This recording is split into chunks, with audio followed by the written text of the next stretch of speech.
Sa mga nag-feedback sa amin, like Luxlim. So, may mga nagtatanong sa comment section or nagme-message sa akin, Miss A, pwede ba sa bata yung Luxlim? Kasi yung anak ko, gustong-gusto yung uminom. Pinatitikim nila, pero syempre, gusto nilang i-confirm kung pwede ba talaga. So, ang daming ganon, ang daming feedback na ganon. So, sabi ko, ba't hindi na lang tayo gumawa ng pambata talaga? Yung para sa kanila talaga. So, that is why na-develop yung Lux Kids. Oo, at tamang-tama naman. Yung Lux Kids naman kasi, naisip ko din kasi yung mga anak ko. Syempre, I have 3 kids, diba? So, lahat bata pa. Ang napapansin ko, grabe silang mag-consume ng mga chocolate drink, ng mga ibang mga naka-tetra pack. So, sabi ko, tama ba to? Parang, di ba, pag nakita mo yung mga nakalagay na nutrition facts, the ingredients, so parang hindi rin healthy para sa kanila. So, that is why we created drinks na healthy for the kids and yun talagang may maitutulong for them. So, immunobooster, memory enhancer, so nakaka-help them then sa pag-grow ng mga bata. So, instead na mag-soft drinks, so, kaya diba? Pwede nga, pwede namin inumin din ito. Yes, of course. Yung mga nagbabata-bataan, pwede din. Lagyan mo ng boba. Yung second question ko, as a mom, as a businesswoman, how do you balance everything? How do I balance everything? Ngayon kasi mas nagbawas ako ng mga events.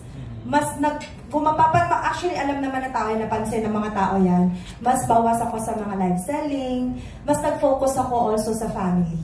Mas nag-spend ako ng time with them. Why? Kasi parang syempre lumalaki yung mga bata, di ba? Yung mga anak ko. Gusto ko rin na masubaybayan yung paglaki nila. And the business is already established eh. So, yun naman yung nagbunga yung hard work na ginawa natin last year na talagang bugbugan sa lahat, ang dami, lahat pinuntahan natin, ginawa natin, di ba? So, ngayong taon naman na to, sabi ko, gusto ko naman mag-spend mas ng time sa family ko, sa mga bata. And yung mga ganito, ayan, kapag ka may mga new products, launches, so, pasundot-sundot na lang. And sabi nga nila, syempre, hindi rin naman din tayo dapat makampante dahil hindi ibig sabihin established na yung brand, titigil ka na. So, andun yung mga pasundot-sundot na para ma-maintain pa rin, ma-sustain natin yung brand, syempre. Last question ko, summer tips ninyong dalawa. Summer tips. Okay. Summer tips, of course, syempre, stay hydrated, diba? Kailangan palagi tayong umiinom ng tubig, o kung sawa na kayo uminom ng tubig, may Lux Kids, may Luxlim, so pwedeng pang alternative yun, at least no sugar, diba? No sugar. And always wear sunscreen. Of course, kailangan natin yan. Kahit nasa loob ng bahay, dapat talaga naka-sunscreen tayo.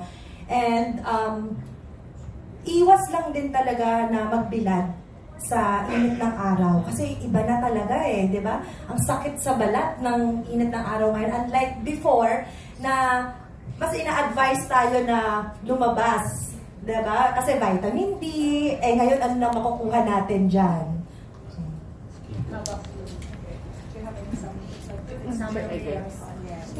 Go swimming. What if it's very in hot weather? I'm sleepy. Sleep early You're daw. sleepy. She's sleepy now. She's sleeping now. You don't want to say anything about like when it's it is very hot in Australia. What do you usually do? Where does Mama take you? No, where? Your ice candy.